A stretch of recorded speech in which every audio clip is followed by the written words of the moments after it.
department. Right. Can anyone show up, or is it by invitation only? Anybody what? I just want, is it open to anyone who's interested in being educated and find out more? It's open to anybody from the domestic violence or sexual assault service provider community.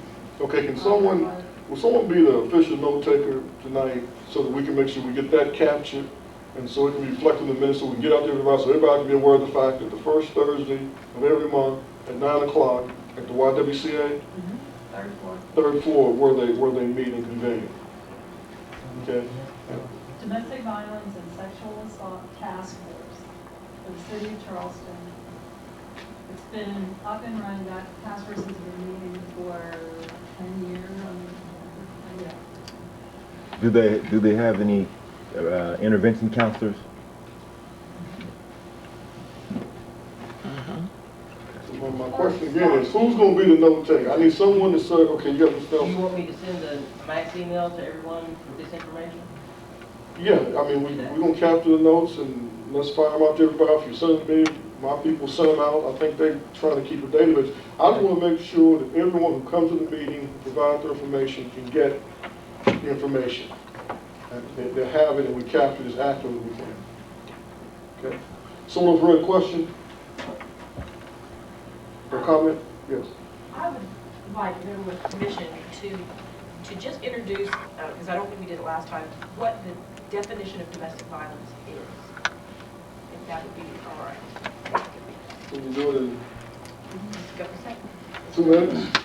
All right. Okay, I'm just going to read it, okay? Okay. Because I think that's the point where we need to start from, we all understand.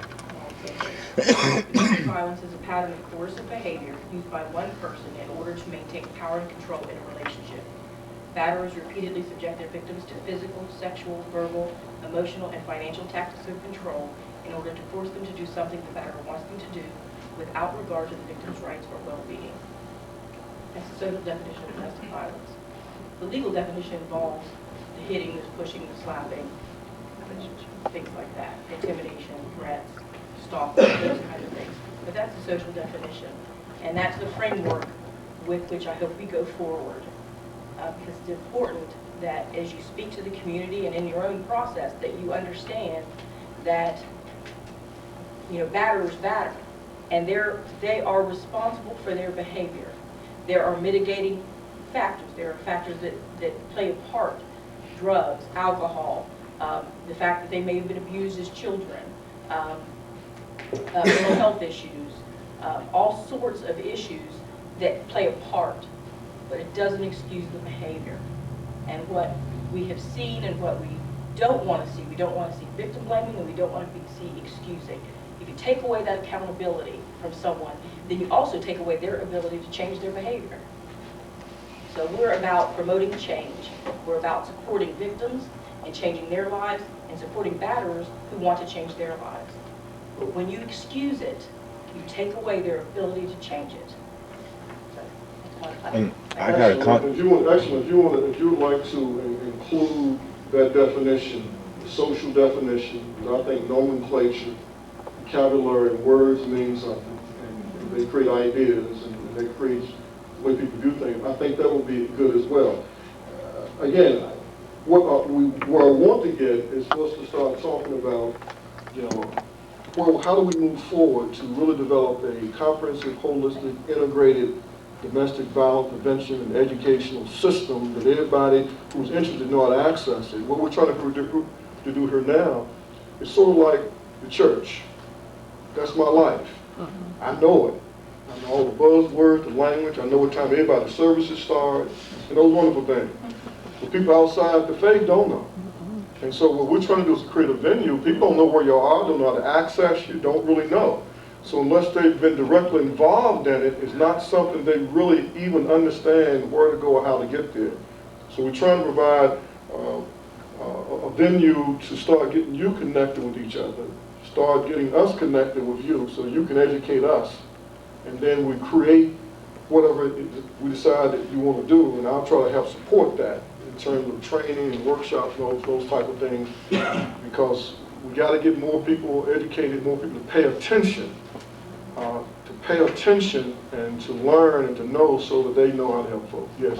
I wanted to ask, I see Sister Sandra Mosley here from Be Meek, and I wanted to ask her, like, if someone calls into Be Meek about a domestic situation, what would be protocol for Be Meek? How would they respond to it? Basically, if somebody, it really depends on the situation. If they're in crisis, like if they need shelter, I immediately refer them to the Y because I don't have a shelter. You know, we do have counselors. It just depends on their situation that they're in, you know, at that time. You might refer them to another, another agency. And I think that's probably one of the disconnects is that we're all here, but we're all in our little pots, and we do need to come together because I don't have a shelter, but I know they do. I know the Y Right. does. You know what I'm saying? Or sexual assault. You know, I would refer them to Ms. Francis. Right. But does Be Meek have any mentors, anybody that they could send out and deal with a situation, like they get a call, Oh, sure. woman says, I go out. There's 2 other people that go out. I go out to the hospitals. Me personally, somebody could call me and be in the parking lot of Kroger's, and I've done it, and I've gone. You know, I get calls. I've gotten calls from CAMC that has requested an advocate because, as we all know, mental health people, they're overworked, and so really they don't have time to truly deal with that issue. And I'll call and I'll take, you know, information and whatever they want to know. If they want to know about, like I said, shelter, I have the WISE information. If it's something that I can provide for them, or we can provide for them, then we do so. But yeah, I mean, I'll go to the site. right, But that's just me. That's just a service that we offer. and that's an intervention in and of itself by going to the site. Well, it can be, but like I said, usually if a victim calls me and they need me to come out, I'll come. Here's what I want to do here. We're going to wrap up like in 45 seconds. You want to say something, Detective Rev? If I may. With the police department being first responders to domestic violence, my question was because just the different agencies here aren't in here. And is there a possibility, or this is just an idea, that when we come in contact with people, that maybe we all can put together a list that's very compact and comprehensive, but yet our officers can offer to victims immediately? That's an excellent point. One of the questions, it's a little exercise, and we didn't have time to do. I was going to ask the question, okay, see who can find domestic violence help in this book. And see who can find it the quickest. And, you know, and I wasn't trying to be funny, but, you know, this is a resource guide, and can you find it? Does it make sense? I think that's an excellent question, and I think we can put that on the list of things that we want to follow up on in our next meeting. I was going to ask a question and see if anyone knew. I am familiar with the Charleston Public Safety Council. Hadn't heard much about them in recent years. Wasn't even sure they were still up and running or not. And I was trying to find out who is the custodian of this particular document right here. How is it updated? How frequently is it updated? And someone wants to be in it, who would they send information to? I brought this document, and how did I see it? I was in the chief's office and saw a stack of them, just happened to be waiting for a meeting and saw it, okay? And started thumbing through it, and it came as a result. Well, I thought about, you know, how we didn't know the different agencies, and this is just to add to the list. You know, Yeah, well, so I've seen the document. I have the document, but I don't know who to call to update it because there's information that's not correct that I've just perused and I saw, yes. First, the Charleston Public Safety Council, they're a member and actually original founder of the Domestic Violence Task Force that I mentioned. Ruth Sayer, S-A-Y-R-E, Ruth Sayer of the Charleston Public Safety Council would be the person to call about that. And she's a member of the task force and comes every month. She's our secretary, actually, and keeps all the minutes for all the member She agencies. sends out. Also, I was asked to bring information. Yes. And I have everything about, there are 14 licensed domestic violence programs in the state of West Virginia. All 55 counties have a program. We cover, in Kanawha County, the Resolve program. And we're under the YWCA, but other programs in the state are independent nonprofits. There's a whole range of different types, but those 14 programs are where the shelters are. There are 14 shelters, licensed domestic violence shelters. We serve Kanawha, Clay, and Boone County. So our total staff is about 30 staff. Many of them are the ones you see down here on the end. We also have outreach coordinators in our outlying counties food bank. So we have staff in those counties, and then we have services available across the board, all free, no charge. Individual counseling for women, for children. We have the Batters Intervention and Prevention Program. 3 classes a week here for men in the Batters Program. 1 in Boone County, 1 in Clay County every week. We have the Teen Dating Violence Program, and I brought these. This is the handout that we give when we go into the schools. You know, we go to every high school, every middle school that we can get into during our workshops. We have brochures on the teen dating violence, our program, the Batters program, and other literature in that area. We would love to have you take one. Actually, I want some material so we can have it. Here's what we're going to do. We're going to close, and I'm over time, way over time. But there are some specific things I'm going to ask that we do. One of the things we got to do is decide if and when we want to meet again. And we need to decide that while we have everybody still here. If there's an interest, if so, when do we want to do it? And so that's the first thing on the agenda. Is there a desire for this group to come back together and have a more of a working session? Definitely. So Definitely. please let me know by use of raising your hand. Use the sign Okay. vote. If so, how soon? Do we want to try to meet next week, or meet the following week? If we put too much distance, in the future, it's going to fall off the table. So you tell me. Okay. Next week. What's the better? Is it Mondays better, or is Tuesdays? Tuesday. Okay. I'm sorry. Since we got this Tuesday thing going, I mean, is it? Y'all tell me. I'm just up here to do y'all pleasure. Monday's better. I'll make it. Okay. Tuesday. Tuesday. Tuesday. 6:30. Is that fine? Yes. And we'll try to keep it 6:38. You living in there?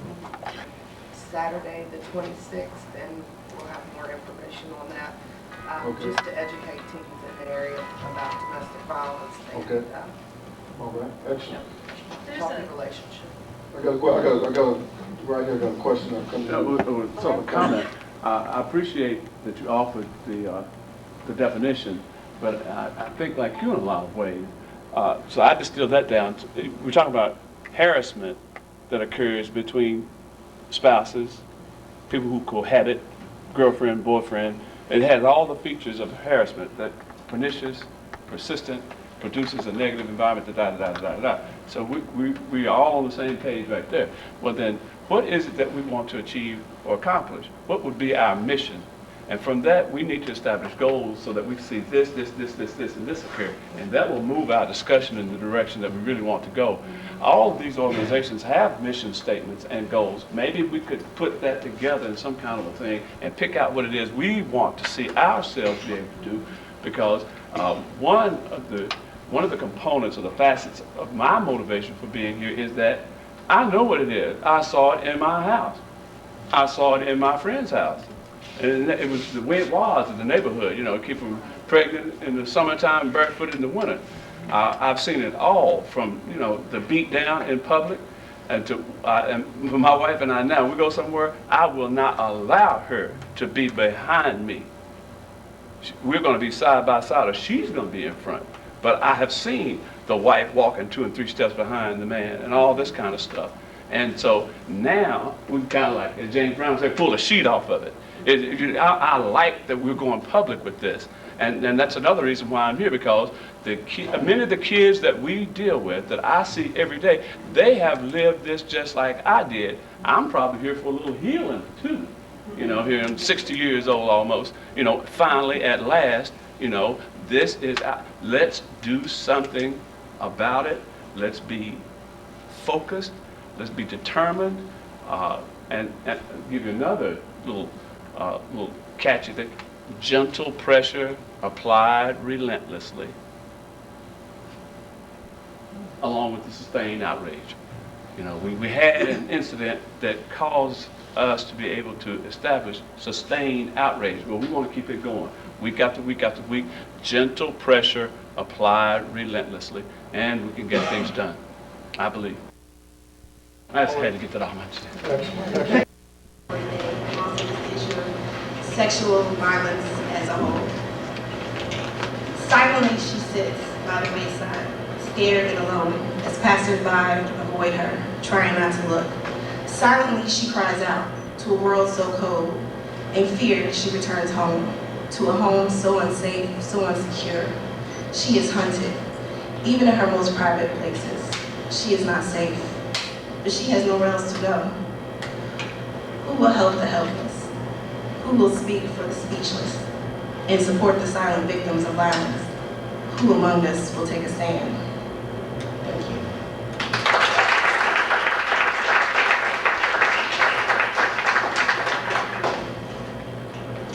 And this is the second one I wrote. It's called The New Revolution. 41 shots from a Glock. Assassination style, he lays there with no justice. No justice, no peace. Subdued, we stay quiet. Complacency reigns where self-determination once thrived. Barely alive, the community braces itself. There's a war going on, and it ain't on terrorism. The terror is upon us, but I guess we didn't get the memo. Because the digital divide is a gap grown wide. Separate ain't equal, but separate and unequal things remain. Our schools still have outdated books and crowded rooms. Our teachers are still overworked and underpaid. But here we are, equal.